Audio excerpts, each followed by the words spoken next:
आदरणीय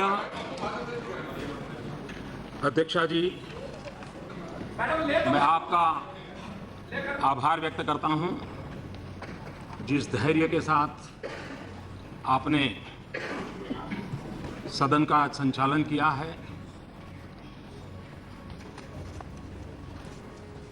यह विश्वास प्रस्ताव एक प्रकार से हमारे लोकतंत्र की एक महत्वपूर्ण शक्ति का परिचायक है। भले टीडीपी के माध्यम से ये प्रस्ताव आया हो, लेकिन उनके साथ जुड़े हुए कुछ माननीय सदस्यों ने प्रस्ताव का समर्थन करते हुए बातें कही हैं और एक बहुत बड़ा वर्ग है जिसने प्रस्ताव का विरोध करते हुए बात कही है। मैं भी आप सबसे आग्रह करूंगा कि हम सब इस प्रस्ताव को खारिज करें और हम सब 30 साल के बाद देश में पूर्ण बहुमत के साथ बनी हुई सरकार को जिस गति से काम किया है उस पर फिर से एक बार विश्वास प्रकट करें।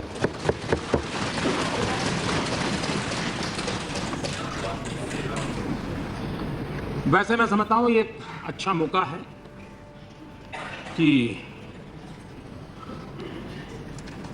हमें तो अपनी बात कहने का मौका मिल रहा है, लेकिन देश को ये भी चेहरा देखने को मिला है कि कैसी नकारात्मकता है, कैसा विकास के प्रति विरोध का भाव है, कैसे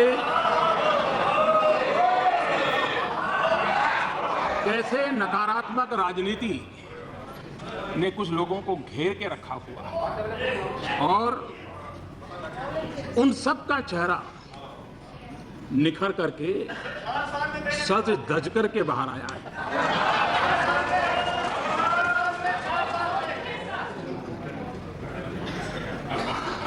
कईयों के मन में प्रश्न है कि अविश्वास प्रस्ताव आया क्यों? न संख्या है, न सदन में बहुमत है,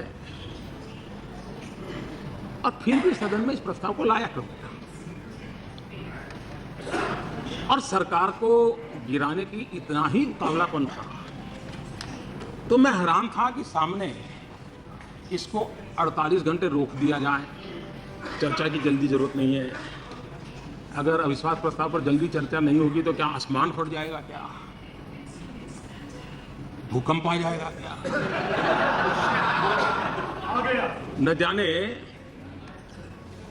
अगर चर्चा की तैयारी नहीं थी, 48 घंटे और देर कर दो तो फिर लाए क्यों? और इसलिए मैं समझता हूं कि इसको टालने की जो कोशिश हो रही थी वो भी इस बात को बताती है कि उनकी क्या कठिनाई है। न मांझी न रहबर, न मांझी न रहबर, न हक में हवाएं, न मांझी न रहबर न हक में हवाएं, है कश्ती भी जर्जर। ये कैसा सफर है?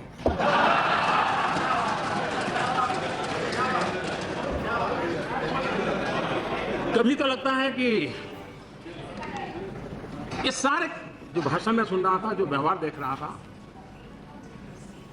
मैं नहीं मानता हूं कि कोई अज्ञानवश हुआ है,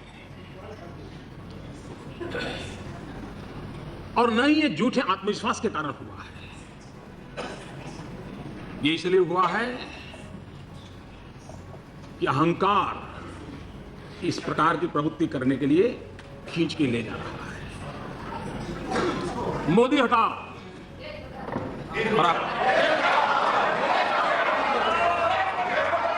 और मैं हैरान हूं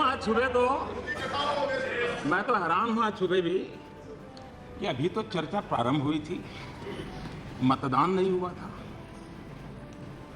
जय पराजय का फैसला नहीं हुआ था, फिर भी जिनको यहां पहुंचने की उत्साह है, उठो उठो उठो।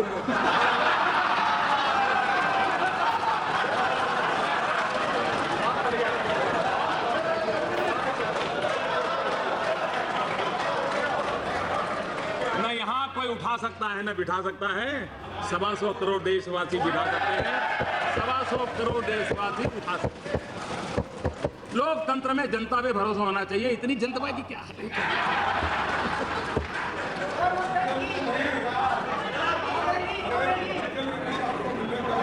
और यह अहंकारी है जो कहता है कि हम खड़े होंगे तो प्रधानमंत्री 15 मिनट तक खड़े नहीं हो पाएंगे। आदरणीय अध्यक्ष महोदय जी, मैं खड़ा भी हूं और 4 साल हमने जो काम किए हैं उस पर अड़ा भी हूं।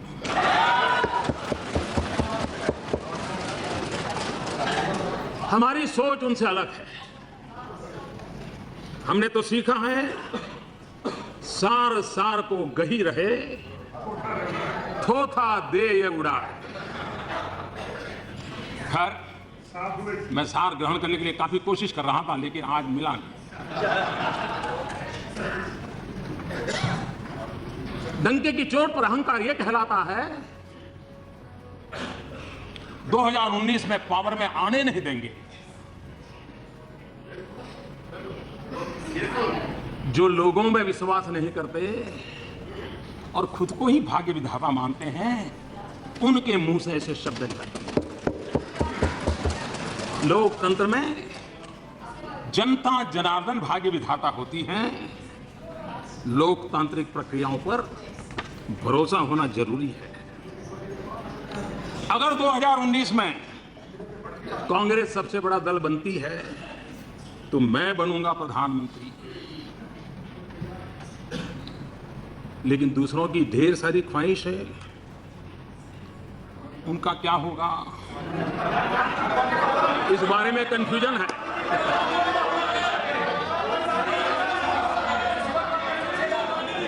अध्यक्ष महोदय जी, ये सरकार का फ्लोर टेस्ट नहीं है, ये तो कांग्रेस का अपने तथाकथित साथियों का फ्लोर टेस्ट है। मैं ही प्रधानमंत्री बनूंगा कि सपने पर और दर भी थोड़ी मुहर लगा दें, इसके लिए ट्रायल चल रहा है। आपसे मिले, मैं बोलता हूं इस प्रस्ताव के बहाने अपने कुनबे को जो जमाने की कोशिश की है, कहीं बिखर न जाए, इसकी चिंता पड़ी।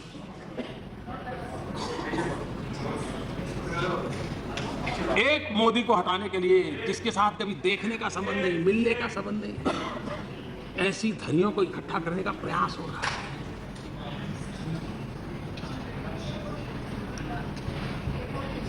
मेरी कांग्रेस के साथियों का सलाह है कि जब भी अगर आपको अपने संभावित साथियों की परीक्षा लेनी है तो जरूर लीजिए, लेकिन कम से कम अविश्वास के प्रस्ताव का तो बहाना न बनाइए। जितना अविश्वास वो सरकार पर करती हैं, कम से कम उतना विश्वास अपने संभावित साथियों पर तो करिए। हम यहां इसलिए हैं कि हमारे पास संख्या बल है। हम यहां इसलिए हैं कि 125 करोड़ देशवासियों के हमें आशीर्वाद है।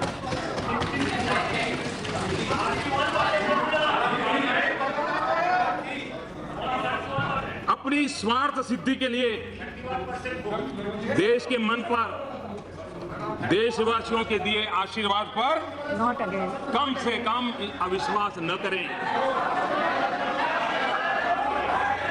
बिना तुष्टीकरण किए, बिना वोट बैंक की राजनीति किए, सबका साथ सबका विकास, ये मंत्र पर हम काम करते रहे। पिछले 4 वर्ष में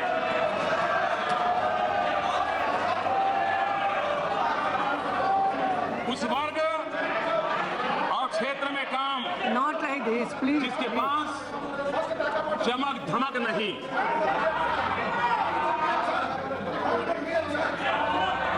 प्लीज प्लीज ये मत करो।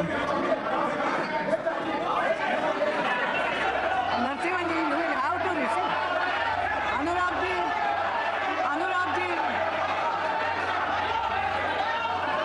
I will see. Please, please.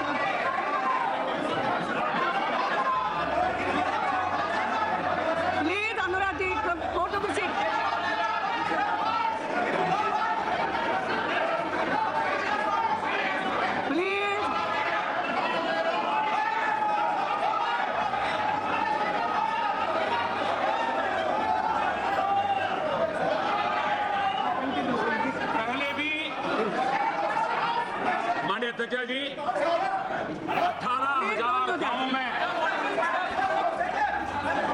Please go to your seat. They are not doing it. You go to your seat. I will see. Total Narsiman ji. Narsiman ji. This is not proper. Narsiman ji, you will have to go to your seat. I will do it. Again.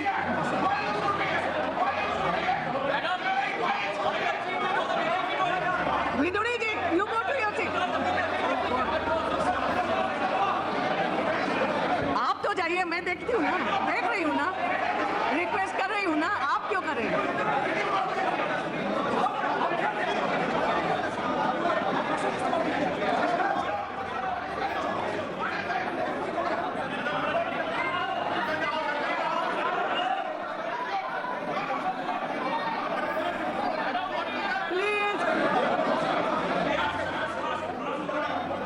Ram Mohan Naidu ji, this is not fair. You will have to listen. Please listen quietly. Reply तो करना देखना पड़ेगा ना. Please go to your seat. Please go to your seat. Madam, what is this, madam? BJP is trying to Please. control the house. Please. Madam ये क्या हो रहा है? ये अगर दादागिरी है तो क्या मैडम? मैडम ये क्या हो रहा है madam? Please go to your seat. Please no. Madam ये क्या हो रहा है? कोई देख रही हूँ. मैं भी समझ रही हूँ. बैठिए आप लोग. आप तो शांति से बैठिए. बैठिए. हाँ? कोर्ट में कुछ नहीं जाएगा ये बात। अध्यक्ष महोदय जी, Yes. सबका साथ सबका विकास, इसी मंत्र को लेकर के हम काम करने वाली सरकार जब 18,000 गांवों में बिजली पहुंची, ये काम पहले भी सरकारें कर सकती थी, लेकिन अध्यक्ष महोदया, इन 18,000 गांवों में 15,000 गांव, आप बैठिए, वो समझा रहे हैं. 15,000 गांव पूर्वी भारत के, और उन 15,000 में भी 5,000 गांव पूरी तरह नॉर्थ ईस्ट के हैं. आप कल्पना कर सकते हैं इन इलाकों